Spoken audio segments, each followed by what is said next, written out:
सोचिए अगर कोई शख्स रोज सुबह उठे और चाय नाश्ते की जगह इंसान का दिमाग खाए। नहीं, यह कोई वेब सीरीज नहीं है, कोई हॉरर मूवी भी नहीं है। यह है भारत के सबसे भयानक सीरियल किलर राजा कलंदर की असली कहानी, जिसे 25 साल की लंबी कानूनी लड़ाई के बाद अब उम्र कैद की सजा सुनाई गई है। लेकिन सवाल यह है कि यह आदमी इंसानी दिमाग क्यों खाता था? क्या सच में तेज दिमाग पाने के लिए वो लोगों को मार डालता था? राजा कलंदर उर्फ राम निरंजन एक सीधा साधा इंसान नजर आने वाला शख्स इलाहाबाद की गलियों में रहकर साधु संतों की संगत करता था।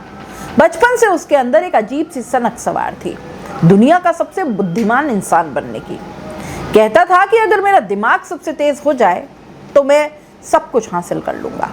वो किताबों में हल खोजता रहा, तंत्र मंत्र में डूबता रहा, लेकिन जब कहीं से कुछ हासिल नहीं हुआ तो उसने खुद एक इलाज खोज निकाला, इंसानी दिमाग। राजा कलंदर ने आसपास के लोगों को ध्यान से देखना शुरू किया।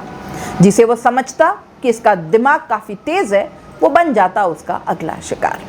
क्या टीचर, क्या ट्यूटर, क्या बच्चे, क्या पड़ोसी, वो अपने घर बुलाता, उन्हें बातों में लगाता और फिर एक दिन गला रेत कर हत्या कर देता।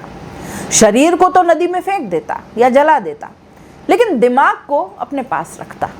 सुबह उठकर खाली पेट उसे पकाकर खाता, जैसे कोई भोग लगा रहा हो। सालों तक पुलिस को भनक तक नहीं लगी, लोग लापता होते रहे, केस फाइलें धूल खाती रहीं। लेकिन फिर दिसंबर 2000 में सब कुछ बदल गया। नमस्कार, मैं हूं जयश्री नागदा और आप देख रहे हैं क्राइम रिपोर्ट। दोस्तों, सिर पर लंबी चोटी यानी शिखा, शरीर पर सफेद कुर्ता पजामा, कंधे पर लहराता हुआ गमछा, हंसते हुए नरभक्षी राम निरंजन उर्फ राजा कलंदर जेल जाते वक्त गाड़ी में बैठा। उसके चेहरे पर न शिकन थी न पछतावा।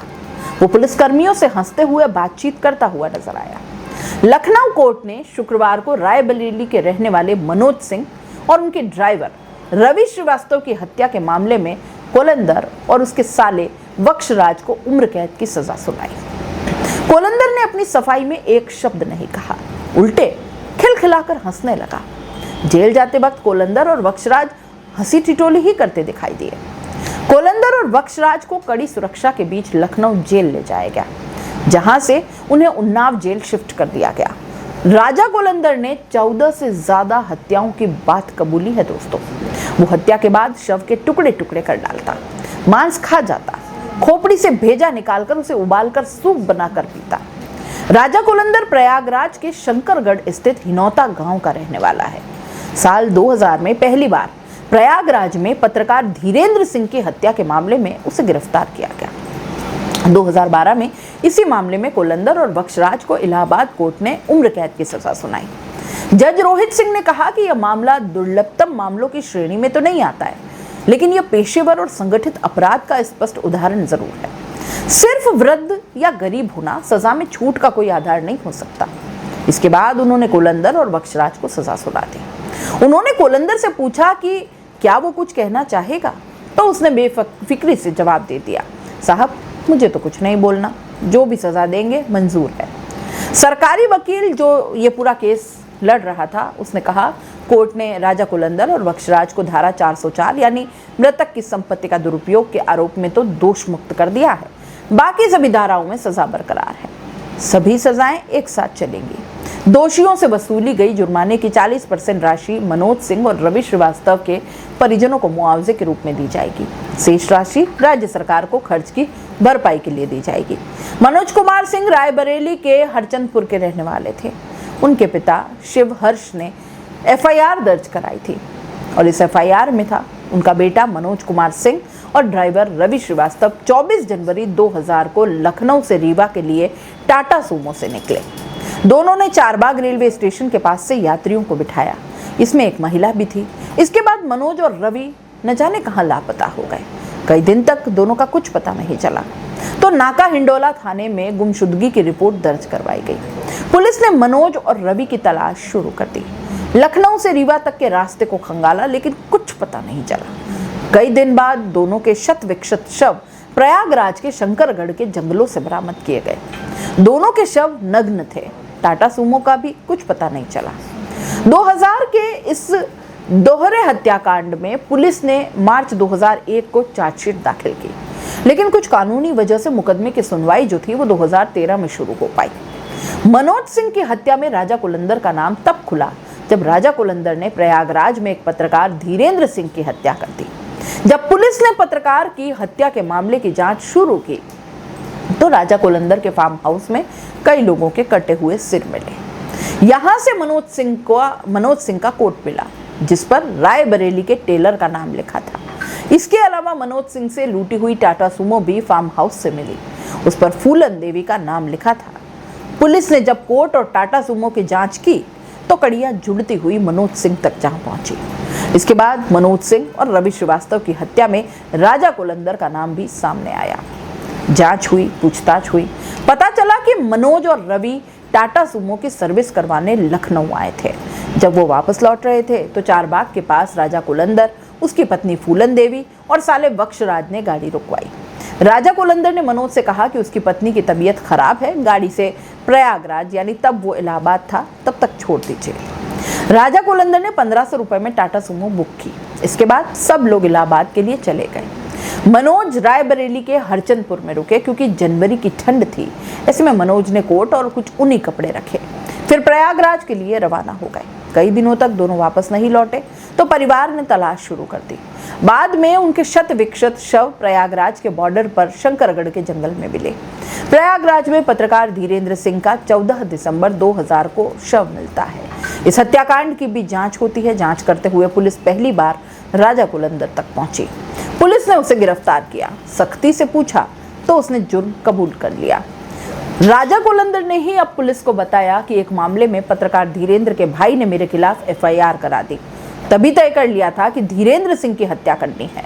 धीरेन्द्र सिंह को प्रयागराज स्थित अपने पीपरी फार्म हाउस पर बुलाया। धीरेन्द्र बाइक से पहुंचा था, सर्दी थी इसलिए अलाव जला रखा था। धीरेन्द्र सिंह अलाव के पास बैठा था, तभी राजा कुलंदर के साले बख्शराज ने उसे गोली मार दी। मौके पर ही धीरेन्द्र सिंह ने दम तोड़ दिया। कुलंदर और बख्शराज ने धीरेन्द्र के शव को टाटा सुमो से लेकर मध्य प्रदेश की सीमा पर पहुंचे। वहां पहले धीरेन्द्र का सिर और लिंग काट दिया, लिंग और धड़ को वहीं खेत में दफना दिया, जबकि उसका सिर एक पन्नी में लपेटकर रीवा के बाणसागर तालाब में फेंक दिया। मर्डर केस की जांच के दौरान पुलिस को राजा कुलंदर के घर से तलाशी में एक डायरी मिली। इस डायरी ने 14 हत्याओं का राज एक झटके में खोल दिया। पुलिस ने जब राजा कुलंदर की इस डायरी के पन्ने पलटने शुरू किए तो पुलिस सन्न रह गई। पुलिस ने डायरी के आधार पर उससे पूछताछ की तो पूरी की पूरी कहानी खुलकर सामने आ गई। इसी दौरान मनोज सिंह और रवि श्रीवास्तव की हत्या का भी खुलासा हुआ। इसके बाद पुलिस ने उसके फार्म हाउस में छापा मारा। वहां से अशोक कुमार, मुइन, संतोष, काली प्रसाद के नरमुंड बरामद किए। इसकी हत्या का जिक्र डायरी में था। पूछताछ में पता चला कि राजा कुलंदर ने कुल 14 लोगों का कत्ल किया था। वो जरा सी बात पर लोगों का खून कर देता। इलाहाबाद कोर्ट ने 1 दिसंबर 2022 को राम निरंजन उर्फ राजा कुलंदर को उम्र कैद की सजा सुना डाली। कोर्ट ने उसे पत्रकार धीरेन्द्र सिंह समेत कई लोगों की हत्या का दोषी करार देते हुए इसे रेयरेस्ट ऑफ रेयर केस माना था। उसके खिलाफ ये केस करीब 12 साल तब चला था और अब इस बात को हो गए हैं 25 साल। तब से कुलंदर उन्नाव जेल में बंद रहा। सजा सुनाए जाने के कुछ घंटे पहले अदालत में लाए जाने तक वो खुद को बेगुनाह बताता रहा। उसका कहना था कि उसे सियासी रंजिश की वजह से फंसाया गया।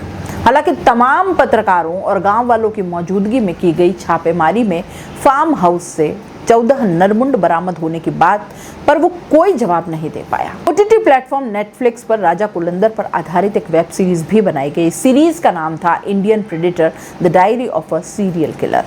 इस नर पिशाच की हैवानियत का अंदाजा इसी बात से लगाया जा सकता है कि उसने ऑर्डिनेंस फैक्ट्री के साथी कर्मचारी काली प्रसाद श्रीवास्तव को सिर्फ इसलिए मौत के घाट उतारा था क्योंकि वो कायस्थ बिरादरी का था। उसका मानना था कि कायस्थ लोगों का दिमाग काफी तेजी से काम करता है। वो कई दिनों तक उसकी खोपड़ी के हिस्से को भूनकर खाता रहा। उसके दिमाग को उबालकर सूप बनाकर पीता था। प्रयागराज पुलिस ने जब कोल के फार्म हाउस में छापा मारा तो वहां काली प्रसाद श्रीवास्तव का नरमुंड भी बरामद होने की बात सामने आई थी। राजा कुलंदर का असली नाम निरंजन कोल है। वो प्रयागराज के शंकरगढ़ का मूल निवासी है। नैनी स्थित केंद्रीय आयुध भंडार छिवकी में एक वो कर्मी था और कर्मचारी होने के बावजूद वो हमेशा खुद को राजा ही समझता था। उसका कहना था कि जो आदमी उसे पसंद नहीं करता उसे वो अपनी अदालत में सजा जरूर देता है। अजीब सोच के चलते ही कोलंदर ने अपनी पत्नी का नाम फूलन देवी और दोनों बेटों के नाम अदालत और जमानत रखे थे। वहीं बेटी का नाम आंदोलन रखा था। आपको आज की ये क्राइम की कहानी कैसी लगी कमेंट बॉक्स में ज़रूर बताइएगा। जाते जाते चैनल को लाइक शेयर और सब्सक्राइब ज़रूर कर दीजिएगा। नमस्कार।